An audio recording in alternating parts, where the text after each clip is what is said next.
justicia delante de los hombres, para ser vistos de ellos. De otra manera, no tendréis recompensa de vuestro Padre que está en los cielos. ¿Cuándo? Pues, den limosna. No hagas tocar trompeta delante de ti, como hacen los hipócritas en las sinagogas y en las calles, para ser alabados por los hombres. De cierto os digo que ya tienen su recompensa. Mas cuando tú les des limosna, no sepa tu izquierda lo que hace tu derecha, para que sea tu limosna en secreto, y tu Padre que ve en secreto te recompensará en público. Y cuando ores, no seas como los hipócritas, porque ellos aman el orar en pie en las sinagogas y en las esquinas de las calles, para ser vistos de los hombres. De cierto os digo que ya tienen su recompensa. Amén, amén. Hermanito Germán, el auditorio es suyo. Gracias, hermano Pablo, y gracias a todos por esta oportunidad de poder predicar la palabra del Señor a través de este medio. Es un gusto volverlos a ver después de varios días ausente por ocupaciones, pero en mi espíritu siempre deseoso de poder estar participando de estas reuniones virtuales en donde somos edificados y fortalecidos más y más en la palabra del Señor. La lección de hoy, mis hermanos, tiene que ver, tiene como enfoque el que cambiemos ciertos conceptos y actitudes que no son tan agradables a Dios. La espada del Señor, su palabra, describe la Biblia en Hebreos 4, verso 11, que es una espada de doble filo. Y a veces utilizamos esa espada para atacar, a veces utilizamos su palabra para redarguir, para debatir con otras personas, con diferentes sectas y grupos religiosos, en lo cual en gran parte hay razón, puesto que la palabra de Dios nos manda a que contendamos ardientemente por nuestra fe. Judas, verso 3, manda a todos los hijos de Dios a que contendamos ardientemente por la fe que ha sido dada a los santos. Y sin embargo, a veces utilizamos textos de la Escritura que pueden ser arma de doble filo. O como dijo el Señor, con la vara con que mides, se te será medido, ¿no? A veces también sucede eso cuando nosotros tratamos de redarguir a otros y de exhortar. Por eso enseñó también Santiago en su carta, diciendo: no os hagáis maestros muchos de vosotros, sabiendo que recibiréis mayor condenación. La exhortación y el mensaje es pues a que atendamos y miremos con diligencia ciertos textos que pueden ser armas de doble filo para nosotros, para que seamos perfectos, dice las Escrituras también, preparados para toda buena obra, para poder con firmeza y en el día malo defender la verdad sin que nos redarguya nuestra conciencia. Jesús decía, y ahorita lo vamos a ver, acerca de el corregir a otros, teniendo nosotros, corregir o quitar la paja del ojo teniendo nosotros una viga. Un texto muy usado entre la hermandad a la hora de defender la doctrina de Cristo, a la hora de defender acerca de la iglesia, es uno que dice: sin doctrina de Cristo, sin Dios. Y vamos a mirar ese texto hoy, vamos a estudiarlo. Segunda de Juan, verso 9, dice: cualquiera que se extravía y no persevera en la doctrina de Cristo, no tiene a Dios. Pero el que persevera en la doctrina de Cristo, ese sí tiene al Padre y al Hijo. La doctrina de Cristo. ¿Qué piensan muchos hermanos cuando leen ese texto, cuando oyen esa expresión? La doctrina de Cristo. A veces he escuchado a algunos decir en medio de evangelismo, ¿no? Decir, hermano, predíquele a Cristo, predique la doctrina de Cristo a fulano, a perencejo, necesita ser evangelizado, necesita que se le comparta de la doctrina de Cristo. Y va y le expone temas, por ejemplo, la iglesia del Señor y su organización. ¿Cómo es la iglesia? También expone temas sobre el antiguo pacto fue abrogado en la cruz. Otros temas que exponen muchos cuando se les dice enseñen la doctrina de Cristo es los dones milagrosos cesaron en el primer siglo. Y así un sinfín de ideas vienen asociadas en nuestra mente con esto de la doctrina de Cristo. Por eso la pregunta, ¿qué suelen pensar muchos generalmente? Y esos muchos me refiero a mayormente a los hermanos en Cristo, entre nuestra hermandad de las iglesias de Cristo. ¿Qué solemos pensar acerca de la doctrina de Cristo? Bueno, como les vengo diciendo, unos piensan al oír ese texto, el que no persevera en la doctrina de Cristo no tiene a Dios. Entonces dicen, ay de las iglesias que practican el diezmo. ¿Por qué? Porque la práctica del diezmo no es parte de la doctrina de Cristo. Y entonces dice, segunda de Juan 9, que lo acabamos de leer, no tiene a Dios. Otros dicen, lástima de las iglesias que guardan el sábado. ¿Y por qué lástima de las iglesias que guardan el sábado? Pues porque segunda de Juan 9 dice que el que no persevera en la doctrina de Cristo no tiene a Dios, y guardar el sábado no es la doctrina de Cristo.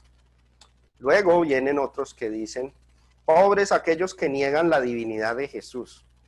Bueno, en segunda de Juan, las cartas de Juan ponen un énfasis especial en la divinidad de Cristo.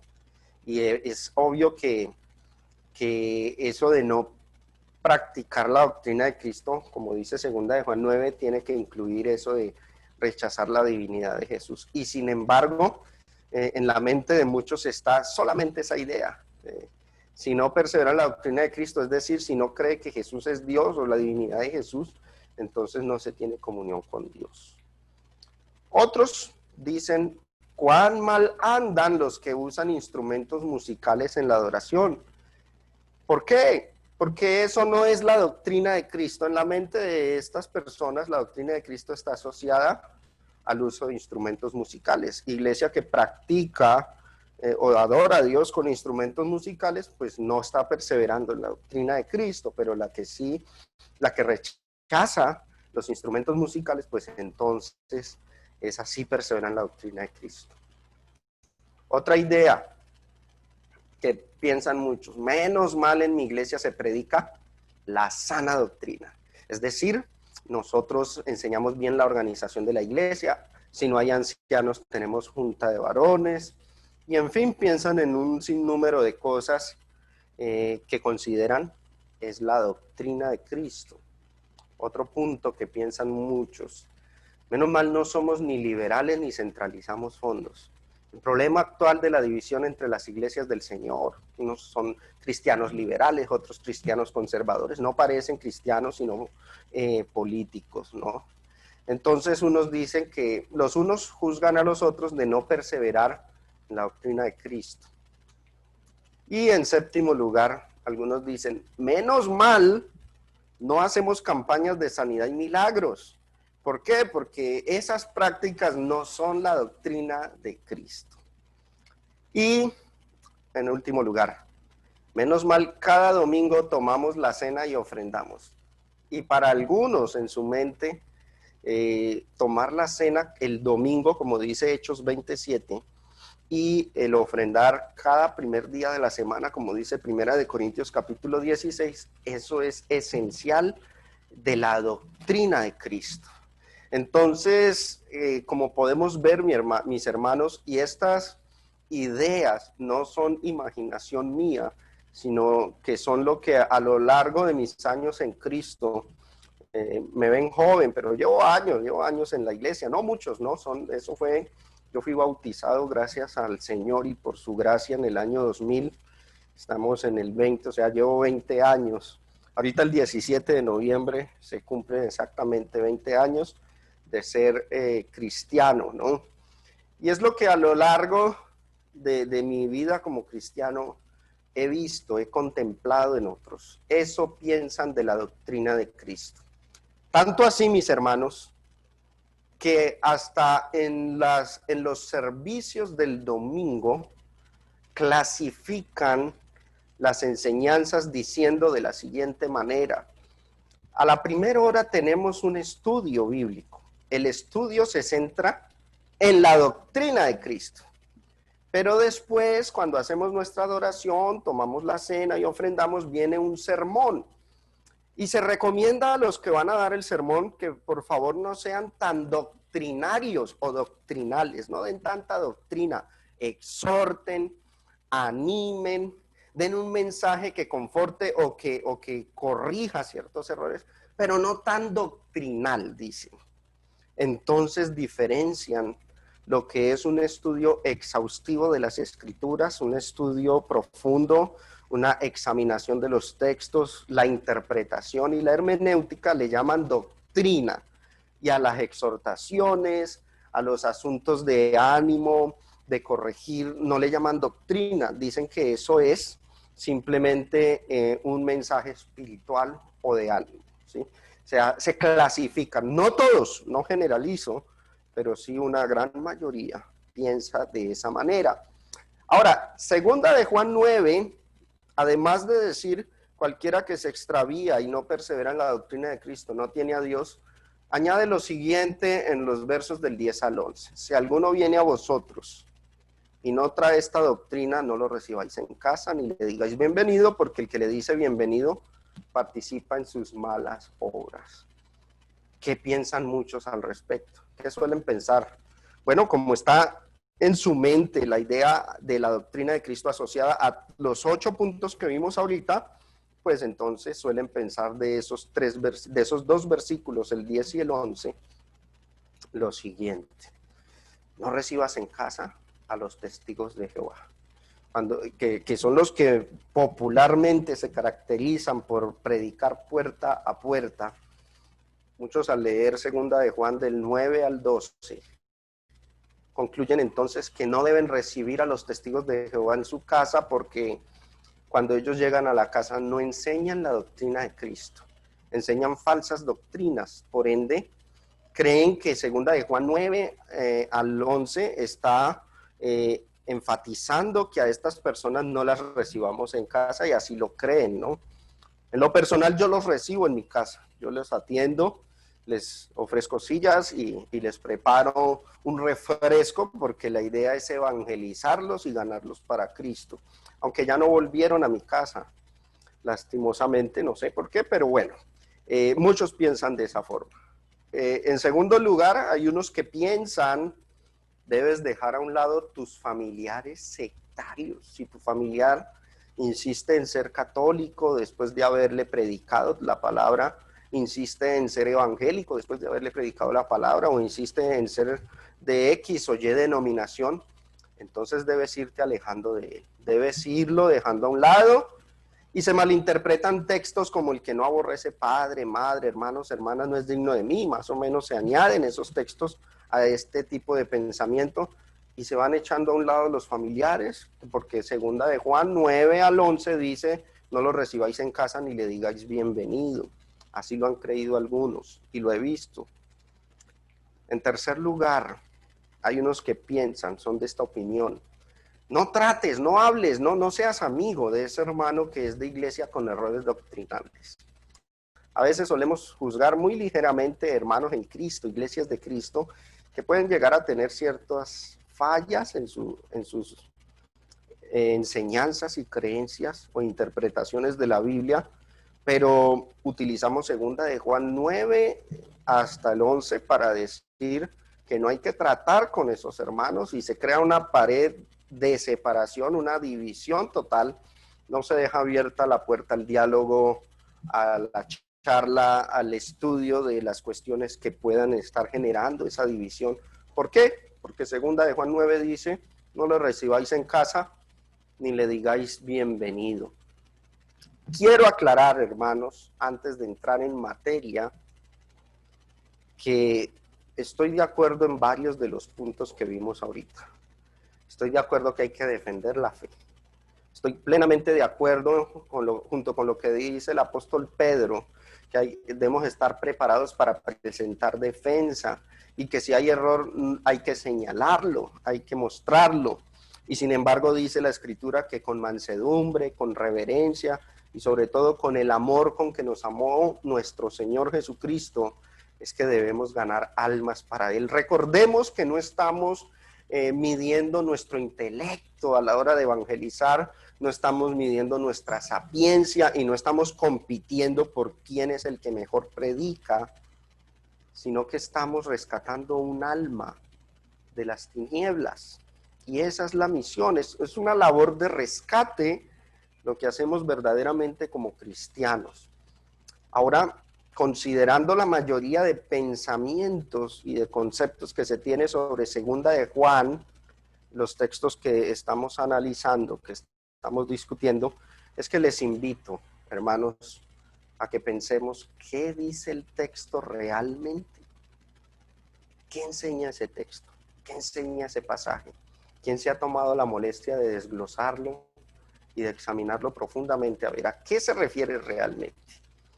Sí, es cierto que si una denominación o secta no está enseñando la verdad, no tiene comunión con Dios y que en cierto modo, Segunda de Juan 9, tiene una aplicación para estos casos.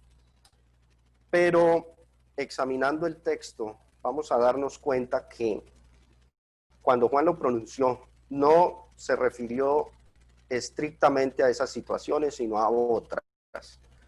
Y los invito entonces, hermanos, a que miremos con cuidado, con diligencia, este texto tan usado por muchos para censurar a otros y que es arma de doble filo y puede estar cortándonos a nosotros mismos. Segunda de Juan 9 dice, y vamos a desglosarlo: cualquiera que se extravía. ¿Han pensado ustedes qué significa esa palabra, extraviarse? Les invito a mirar el significado. Significado de esta palabra, según el diccionario de la Real Academia de la Lengua Española, dice que extraviar es dejar la forma de vida habitual, es dejar una forma de vida a la que ya se estaba practicando, viviendo, y tomar otra distinta, generalmente considerada mala o negativa. O sea que el que se extravía es una persona que antes estaba bien, pero de un momento a otro se aparta, se extravía, se pierde del rumbo y generalmente para una mala o negativa manera de vivir. Uno, para estar extraviado primero tenía que estar bien, por eso se extravía, ¿no? Entonces Juan, el apóstol Juan, el Espíritu Santo por medio de Juan, no estaba hablando tanto de sectarios y de personas que no estaban en el reino de Cristo.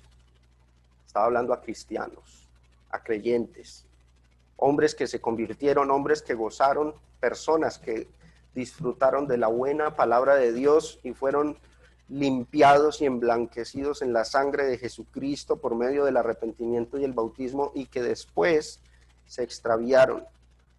Y es que esa es la connotación con que esta palabra extraviarse aparece en el Nuevo Testamento. Y les muestro un ejemplo. El apóstol Pedro se refirió a los falsos maestros de su época, pero exclusivamente hablaba acá. Era de falsos maestros que comenzaron en la iglesia del Señor, que eran cristianos y que luego se extraviaron. Observemos, dice, tienen los ojos llenos de adulterio, no se sacian de pecar, seducen a las almas inconstantes y tienen el corazón habituado a la codicia y son hijos de maldición. Cualquiera que lea esto pensará que jamás fueron cristianos, sino que son mundanos y falsos maestros de sectas religiosas. Pero Pedro hablaba era de cristianos. ¿Por qué? Porque el verso que sigue dice, han dejado el camino recto y se han extraviado, siguiendo el camino de Balaán, hijo de Beor, el cual amó el premio de la maldad.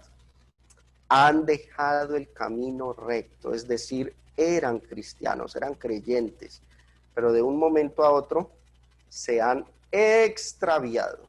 Entonces, hermanos, extraviarse es apartarse del camino correcto. Por lo tanto, cuando Juan dice cualquiera, ese cualquiera se limita a cristianos, cualquiera que se extravía, es decir, anda bien, pero luego se aparta, se extravía, se pierde. Volvamos al texto. Cualquiera que se extravía y luego, como por corroborar o confirmar este punto que les estoy exponiendo, vemos que se utiliza otro término, no persevera. ¿Qué significa esa palabra perseverar?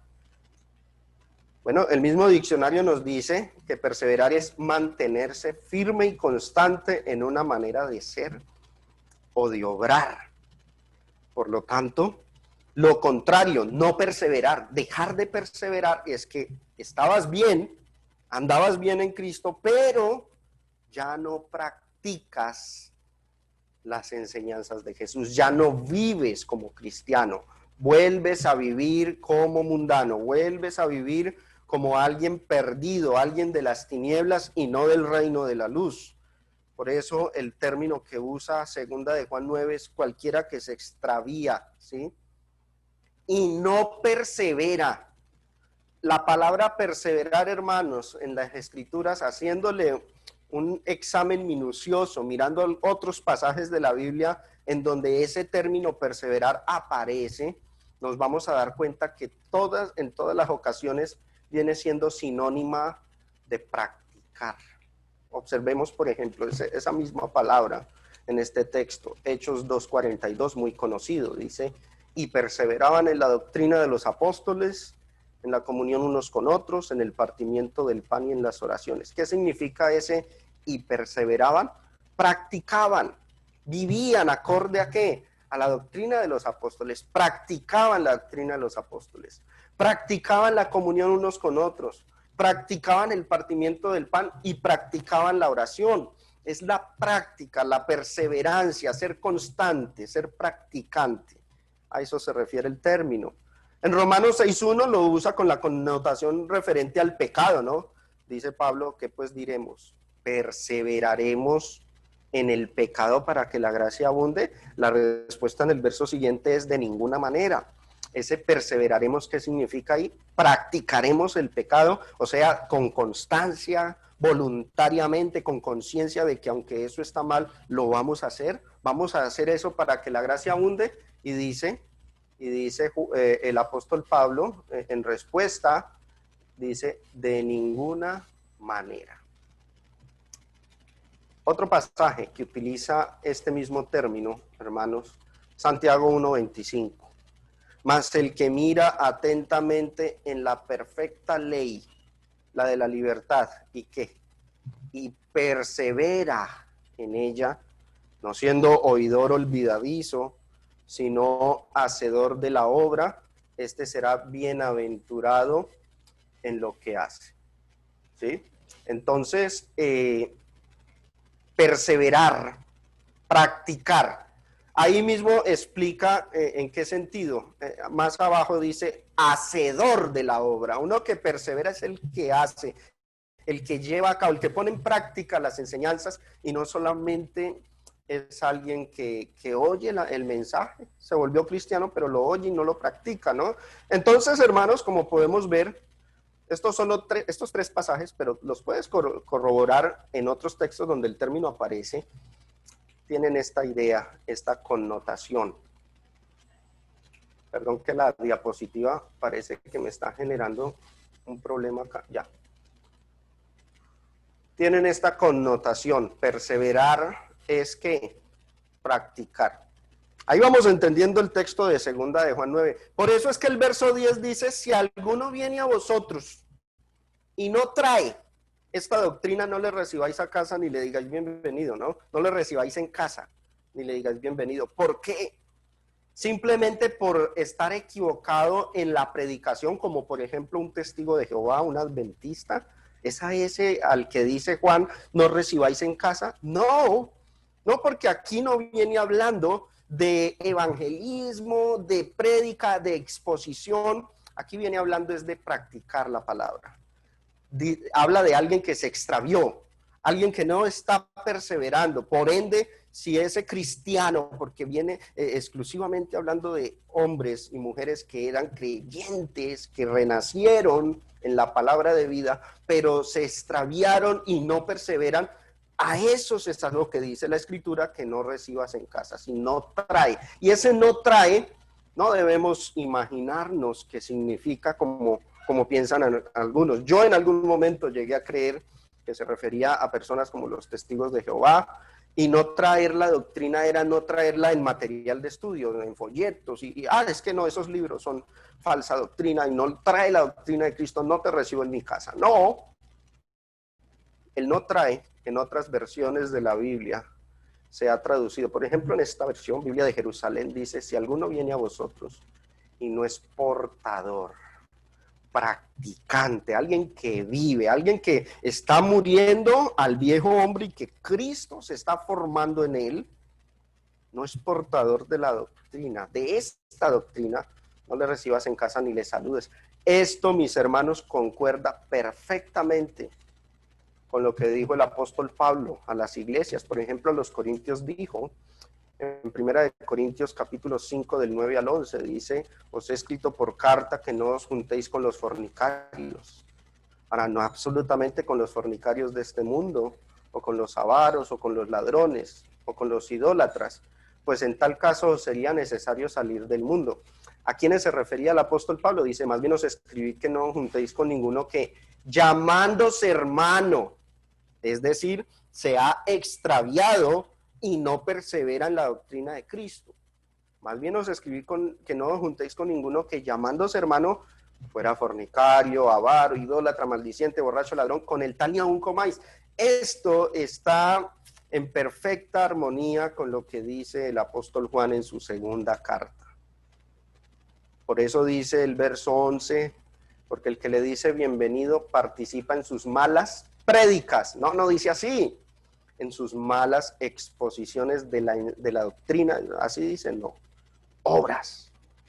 O sea, el resultado del cristianismo es que se vea en nuestras obras, en nuestras acciones. Y el que recibe a un hermano extraviado, sin corregirlo, sin exhortarle de que deje la borrachera, deje las malas palabras, deje la fornicación, pues entonces está siendo partícipe del pecado de él. Y de eso es lo que viene hablando el apóstol Juan en su segunda carta. Ahora sí, lo más preponderante para nuestra exposición, ¿qué es doctrina? La palabra doctrina, este diccionario, que es un diccionario de las palabras griegas del Nuevo Testamento, porque recordemos que el Nuevo Testamento fue escrito en griego, ¿no? A algunos no les gusta examinar los significados de las palabras en su idioma original, diciendo que no es necesario, estudiar de esa manera, pero es importantísimo hacer esta investigación, ¿no? La palabra doctrina en griego es didaché o didaqué, que denota o significa enseñanza, aquello que se enseña. Es el acto de enseñar, de dar instrucción. La palabra doctrina es sinónimo de enseñanza. ¿Qué es una doctrina? Una enseñanza. De ahí que cometan una paradoja aquellos que clasifican el domingo. La primera hora es una enseñanza, hermanos, es doctrina. La segunda hora es un sermón. Eso no es doctrina, hombre. Cuando estás dando un sermón estás enseñando. Y por ende es doctrina. El sermón es doctrina. Los mensajes de ánimo son doctrina. Todo eso es doctrina de Cristo, ¿no? Algunos lo clasifican. Si nos enseña la doctrina de Cristo, ¿qué hago en una iglesia? Yo no voy a escuchar otra clase de enseñanza que no provenga de Cristo. Pero muchos cometen ese error en su forma de pensar. Y los términos que de verdad deberíamos usar, por ejemplo, el término correcto, y que muchos rechazan con la idea de que usar esas terminologías es un error, pero no es tan errónea, ¿no? La palabra teología significa el estudio exhaustivo de lo que es Dios y de las escrituras, ¿no? Y muchos rechazan ese término. No, hermano, no diga teología, porque teología es un término inventado por los hombres. Hombre, no. La palabra teología significa el estudio de las escrituras, el estudio acerca de Dios. Más bien, ahí sí podemos clasificar nosotros el domingo, como quieren hacer muchos, ¿no? Entonces, la primera hora, una lección teológica, y la segunda, un mensaje de ánimo para la hermandad, pero ambos son doctrina, porque la palabra doctrina significa eso, enseñanza. Segunda de Juan 9, por eso en la versión Biblia al día, vierte el texto de la siguiente forma. Me encanta cómo esta versión ha traducido ese texto. Dice, todo el que se descarría, noten que aquí la palabra descarriar afianza más eso, de que se trataba de cristianos que se han ido apartando de la fe.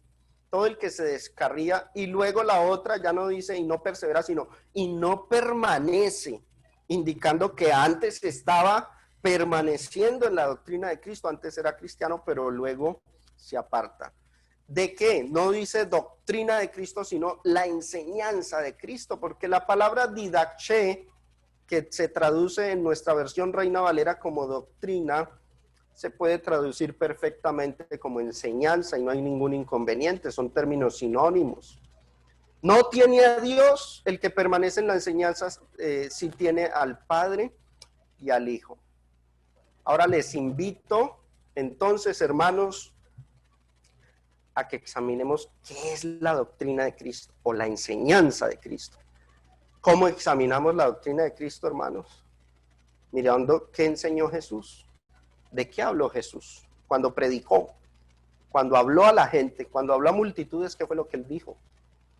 Habló él de la organización de la iglesia, de la ofrenda cada primer día de la semana, habló de la cena del Señor el primer día de la semana, habló de los ancianos, de la junta de varones, ¿de eso habló Cristo?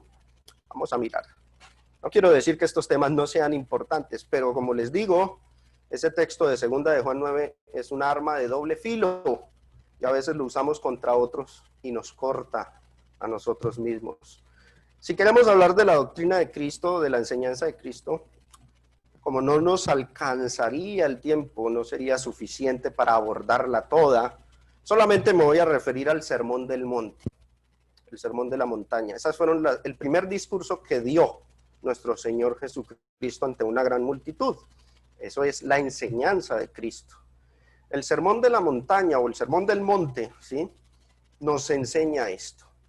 Mateo capítulo 5 del 3 al 10, por ejemplo, Jesús habló de las características, del carácter, del modo de actuar que deben tener todo aquel que quiera ser hijo de Dios. Y enseñó a ser pobres en espíritu, es decir, a tener una actitud de reconocer nuestra pobreza espiritual delante del Señor, de la necesidad espiritual en la que vivimos nosotros, que debemos mostrar siempre que necesitamos a Dios en todas las cosas, ¿no? No autosuficientes, sino pobres. Bienaventurados los pobres en espíritu, porque de ellos es el reino de los cielos. Enseñó a llorar por los pecados, pero no a llorar porque sí, porque muchos, no sé si han visto esas reuniones de sectarios donde cualquier mensaje que están dando y la gente está llorando. No es por eso, es llorar por los pecados, llorar porque has quebrantado la ley de Dios y eso te compunge el corazón, como dice Hechos 2:36. Enseñó a ser mansos, es decir, a ser sumisos a su voluntad, a tener hambre y sed de justicia, a estar ansiosos y deseosos de escudriñar la palabra de Dios, a ser misericordiosos. Esa es la enseñanza de Jesús. A ser limpios de corazón, de limpio corazón, a limpiar desde dentro de nuestra alma, nuestra mente, nuestros pensamientos, para que entonces nuestras obras sean buenas delante de Dios. Nos enseñó a ser pacificadores, no pleitistas, sino pacificadores, y a afrontar y padecer persecución. Bienaventurados cuando por mi causa os vituperen y os persigan. Eso es el Sermón de la Montaña. Y el premio para todo el que haga esto, ¿cuál fue el premio? Gran galardón en el cielo. Y eso, hermanos, es la doctrina de Cristo. De modo que el que no persevera en la doctrina de Cristo, ¿qué dice segunda de Juan? No tiene a Dios. Y a veces con la vara con que medimos a otros, que porque no hace esto y no hace aquello, pero resulta que la doctrina de Cristo no se limitó a esos asuntos de teología, sino que abarca o involucra estas cuestiones. Y si no estamos nosotros andando en esto, pues entonces estamos juzgando a otros teniendo una vida peor en nuestra vista. Qué tristeza esa situación de muchos. Sigamos avanzando en la doctrina de Cristo. En Mateo capítulo 5, del 13 al 16, Jesús enseñó a ser sal de la tierra y a ser luz del mundo. Sal de la tierra. Bueno, acá en Colombia resulta que la palabra sal o salar o salado tiene una connotación negativa. Para nosotros ese es como el agüero que hay en algunas culturas del gato negro. Si te pasa un gato negro, eso es mala suerte. Si pasas por debajo de una escalera, eso es mala suerte. Si rompes un espejo, son 7 años de mala suerte. Bueno, aquí en Colombia, no sé, en la cultura de algunos de mis hermanos, aquí en Colombia, ser salado o ser sal es ser mala influencia o mala atmósfera. Significa que le va a ir mal, ¿sí? Es una especie de superstición. Entonces, una persona que le ha ido súper mal, que se levantó en la mañana y preparó un chocolate y se le regó, y después de que se le regó, se resbaló en el chocolate que regó, esa persona está salada. Y si me toca, no me toque porque estás salado y me salas a mí, te está yendo mal. Creemos así en Colombia, pues en la cultura popular, ¿no? Ya en Cristo no creemos eso. Pero en los tiempos de Jesús, la palabra sal no era usada de manera negativa. La palabra sal, mis hermanos, la sal era valiosa en aquellos tiempos. A un trabajador su jornal diario se solía pagar con sal. Cuando no había efectivo para darle, se le daba una bolsa de sal que su peso era el equivalente al jornal. Entonces la persona iba con esa bolsa y la cambiaba por dinero o por cosas que necesitaba, y la sal era valiosa. Ay del que se le regaba la sal. De ahí viene el término latino salario. Salario significa pago con sal, porque en aquel entonces se pagaba con sal. La sal era muy valiosa. Y cuando Jesús dijo, vosotros sois la sal de la tierra, significó que los cristianos, los hijos de Dios, somos lo más valioso que hay en el mundo. Un mundo lleno de tinieblas, un mundo lleno de pecado, y Cristo nos da ese valor. Somos la sal de la tierra y la luz del mundo, ¿sí? Eso lo leemos en Mateo 5:16. Ahora dice, así alumbre vuestra luz delante de los hombres. ¿Cómo? ¿Cómo alumbramos nosotros a los demás? Hermanos, yo los alumbro cuando les expongo la doctrina de Cristo y les muestro que la iglesia verdadera, o que el diezmo quedó abolido, o que el sábado esto, o que la mujer no predica, o que esto y aquello, y así alumbro, ¿sí? ¿Cómo alumbra, según este texto, usted a los demás? Así alumbre vuestra luz delante de los hombres para que vean vuestras buenas predicaciones. ¿Dice así? Vuestras buenas obras. Y glorifiquen, ¿quiénes? Los demás, a vuestro Padre que está en los cielos. ¿Cómo glorifican los demás a Dios? Por medio de mí, por mis buenas obras. Y esto, hermanos, esto es doctrina de Cristo. Sigamos avanzando. En Mateo 5, del 17 al 20, Jesús enseñó a que debíamos tener los cristianos una justicia mayor que la de los escribas y los fariseos. Lo dijo de la siguiente forma: porque os digo que si vuestra justicia no fuere mayor que la de los escribas y los fariseos, no entraréis en el reino de los cielos. Así de drástico la puso el Señor. Si no tenemos una justicia mayor que la de los escribas y los fariseos, no vamos a entrar al reino de los cielos. ¿Mayor en cuanto a qué?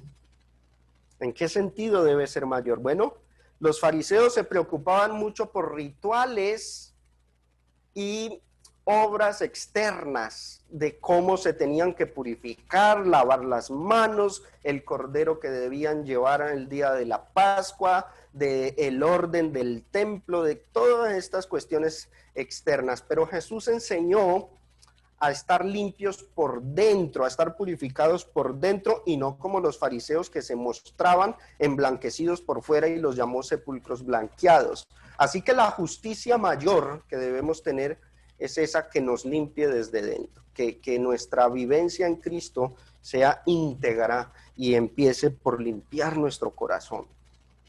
Y eso es doctrina de Cristo, esa es la enseñanza de Jesús, porque la enseñó Jesús en el Sermón de la Montaña.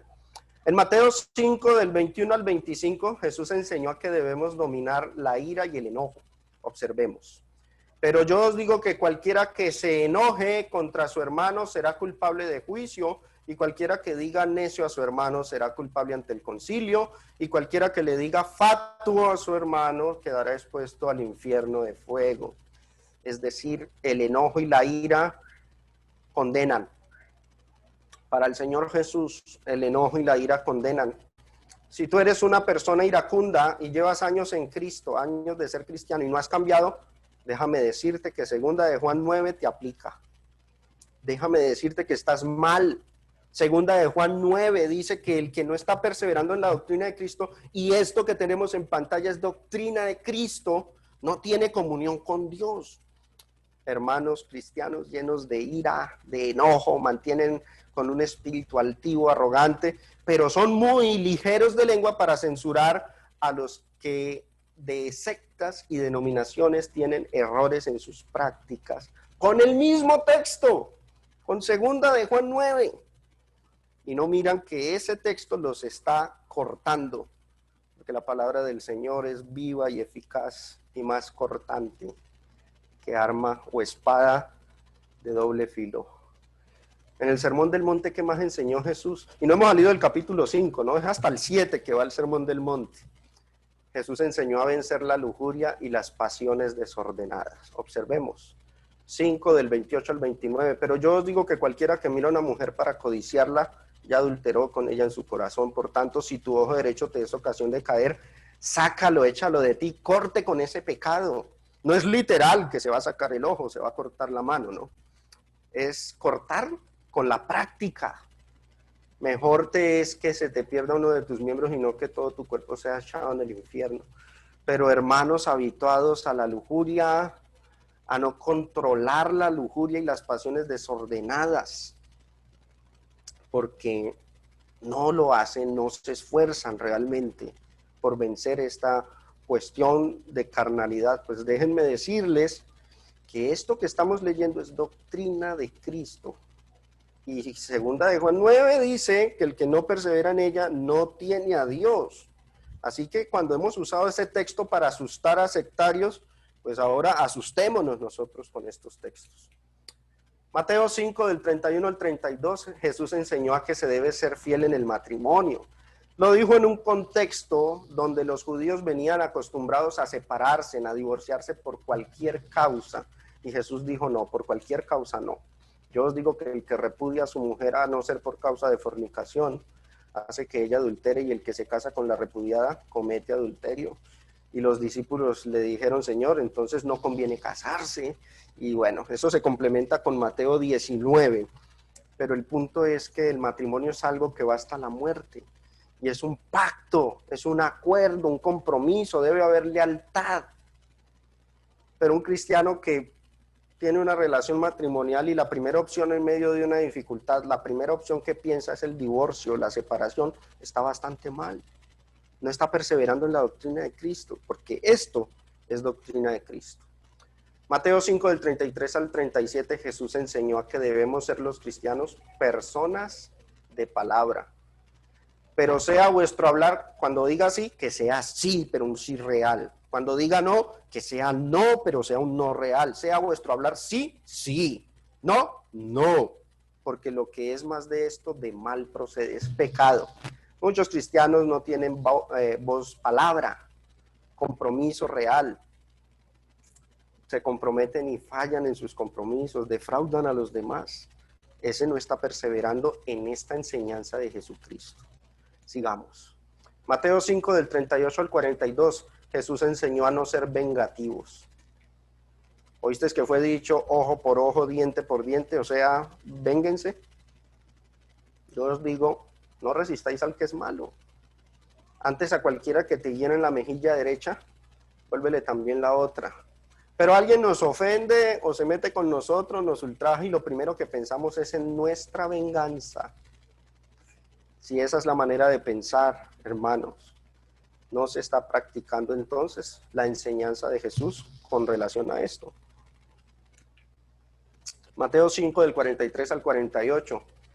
Esto es otra enseñanza de Jesús, amar a los enemigos. ¿Para qué amar a los enemigos? ¿Para qué? Mateo 5:45 concluye, para que seáis hijos de Dios. Si no amas a tu enemigo, no eres hijo de Dios.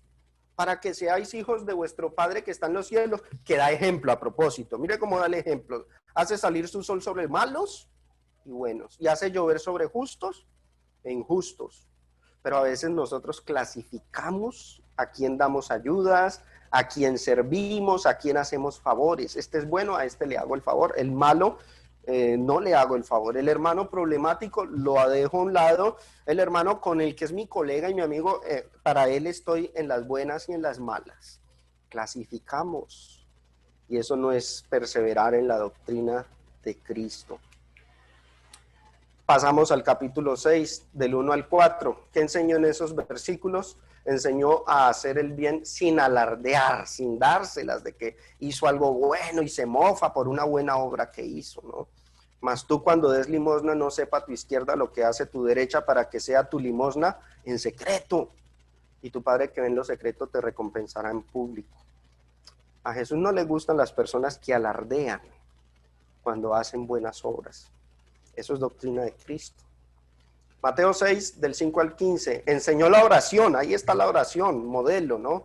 Pero la oración modelo tenía un mensaje importantísimo y era el de orar, pero también de perdonar a los que nos ofenden. Observemos, porque concluye así el verso 15. Mas si no perdonáis a los hombres sus ofensas, tampoco vuestro Padre os perdonará vuestras ofensas. Enseñó Jesús que debemos perdonar.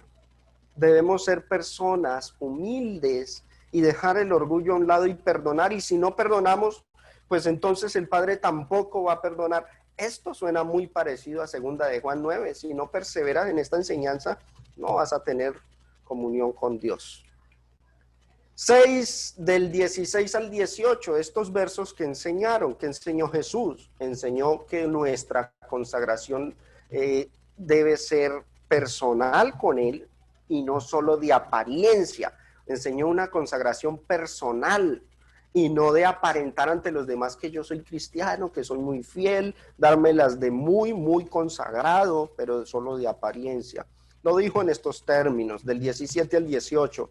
Tú cuando ayunes, refiriéndose a una práctica de los judíos, muy común en aquel entonces, sobre todo en los maestros de la ley. Unge tu cabeza y lava tu rostro para no mostrar a los hombres que ayunas, sino a tu Padre. Es decir, que nuestra consagración ante el Señor sea de índole personal, con Cristo. A mí no me interesa que los demás me vean. A mí me interesa agradar al Padre Celestial. Con agradar al Padre Celestial es suficiente. Si agrado a mi Padre Celestial, los demás van a ver en mí a Cristo formado en mí, van a ver buenas obras y van a glorificar al Padre. Por eso, nuestro énfasis debe estar en cómo me ve Dios y no cómo me ven los demás. Pero muchos hermanos en una iglesia se preocupan por cómo lo ven los demás. Bueno, no están perseverando en este punto de la doctrina de Cristo. Mateo 6 del 19 al 24. Jesús enseñó a dejar el materialismo y ocuparnos en asuntos celestiales. Haceos tesoros en el cielo, donde ni la polilla ni el orín corrompen, donde ladrones no minan ni hurtan. Que nuestra riqueza sea celestial más que terrenal, que pongamos énfasis al reino de Dios. Si no estamos haciendo eso, no estamos perseverando ¿en qué? En esta enseñanza de Jesús. A no vivir ansiosos y afanados por riquezas. Esto va ligado con lo anterior, ¿no? Mas buscad primeramente. No quiere decir que no hay que preocuparnos por nuestra estabilidad, pero sí nos pide el Señor a que busquemos en primer lugar, primeramente, el reino de Dios y su justicia, y el resto de cosas vendrán añadidas. Sin embargo, a veces falta la fe para creer que el Señor nos va a bendecir en el resto de cosas si buscamos primero el reino de Dios. Enseñó, capítulo 7, del 1 al 6, a no juzgar hipócritamente siendo culpables de cosas peores. Esto se los dije al principio y aquí lo enfatizamos.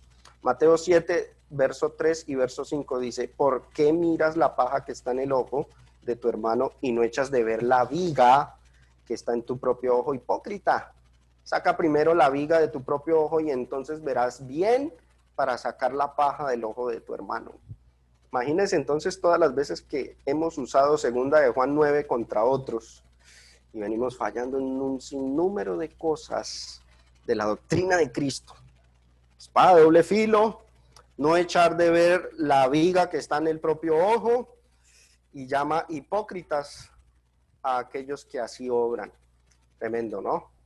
Mateo 7, del 7 al 11 dice, Jesús enseñó que no debemos renunciar a nuestras metas, sino pedir y buscar, ser perseverantes, ¿no? Lo dijo en estos términos, Mateo 7, 8, porque todo aquel que pide, recibe, y el que busca, halla, y el que llama, se le abrirá. Apliquémoslo al evangelismo, predicamos a una persona, nos rechazó o no prestó buena atención y renunciamos a seguirle hablando de Cristo. No, es que no quiso ir y dejo hasta ahí. No insisto.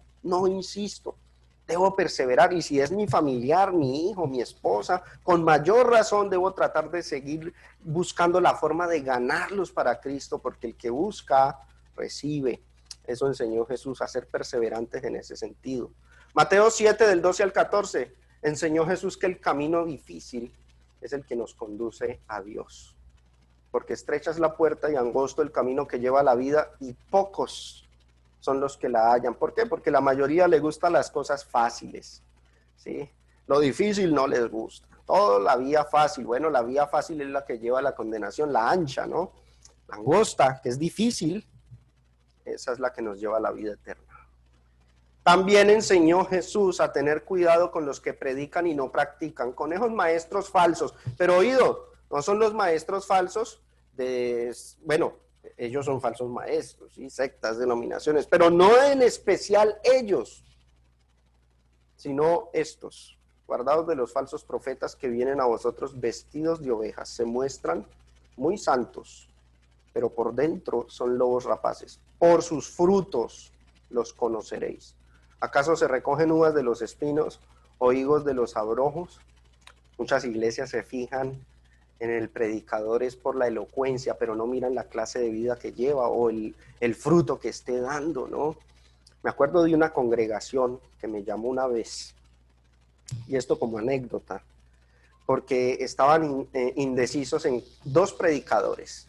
El otro predicador se había apartado, cometió un pecado gravísimo, y estaban indecisos en dos.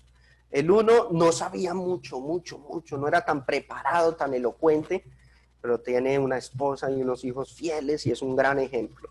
El otro, una elocuencia impresionante, un conocimiento amplio de las escrituras, pero no de muy buen testimonio. Y entonces el consejo mío es, hombre, el conocimiento se arregla en el camino, elijan a aquel que está dando ejemplo. Guárdense, Jesús dijo, guárdense de aquellos falsos profetas que porque tienen mucho conocimiento, pero no están practicándolo, guárdense de esos. Hicieron la buena elección. A propósito, el predicador elocuente por el cual se estaban inclinando años después cayó en un pecado vergonzoso. ¿Cómo hubiera sido donde lo hubieran elegido?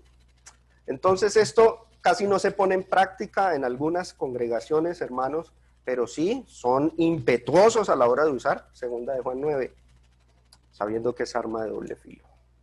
Mateo 7, del 21 al 23, no basta con solo invocar, orar, sino que hay que obedecer. Observemos que lo dijo en estos términos. No todo el que me dice Señor, Señor entrará en el reino de los cielos, sino el que hace, practica, vive la voluntad de mi Padre que está en los cielos. Enseñó finalmente a que debemos construir nuestra vida, dijo en términos simbólicos, nuestra casa, es nuestra vida. Nuestra casa es este cuerpo terrenal en el cual moramos ahora, este tabernáculo. Construyamos nuestra vida sobre Cristo, que es la roca, ¿no? Cualquiera pues que me oye estas palabras y las hace, Le compararía a un hombre prudente que edificó su casa sobre la roca. Oír, pero no solamente oír, hacerlas. Y miremos, yo quiero ya para finalizar, miremos cómo terminó Jesús este discurso. Va desde el capítulo 5 hasta el capítulo 7, es un solo sermón, pero muchos dicen, no es doctrina, doctrina es otra cosa. Bueno, miremos este texto, Mateo 7:28. Y cuando terminó Jesús estas palabras, miren lo que dice, la gente se admiraba ¿de qué? De su doctrina. ¿Qué es la doctrina de Cristo entonces, hermanos? ¿Qué es la doctrina de Cristo? ¿Qué exponemos cuando pensamos en exponer a los demás la doctrina de Cristo? ¿Qué es lo que estamos exponiendo? ¿En qué estamos colocando el énfasis? Porque según las Escrituras, según Mateo 7:28, la doctrina de Cristo incluye estas palabras, o sea, todo el discurso del sermón del monte. Ahora sí, cualquiera que se extravía, es cristiano y empezó a oír las lecciones y las enseñanzas de Cristo, el sermón del monte, pero no persevera en esa enseñanza de Cristo, porque es doctrina y lo acabamos de leer, lastimosamente, no tiene comunión con Dios. Así predique muy bonito. El que persevera, practica la doctrina de Cristo, ese sí tiene al Padre y al Hijo. Y si hay un hermano o hermana que está fallando y no cambia y no persevera en eso, entonces dice, no trae esta doctrina, no es portador, no la practica, no lo recibáis en casa. Es un mal ejemplo. Miren cómo es de doble filo estos textos tan populares y tan famosos a la hora de debatir con otros, ¿no? Entonces, hermanos, ahí está expuesto el tema de esta tarde. Sin doctrina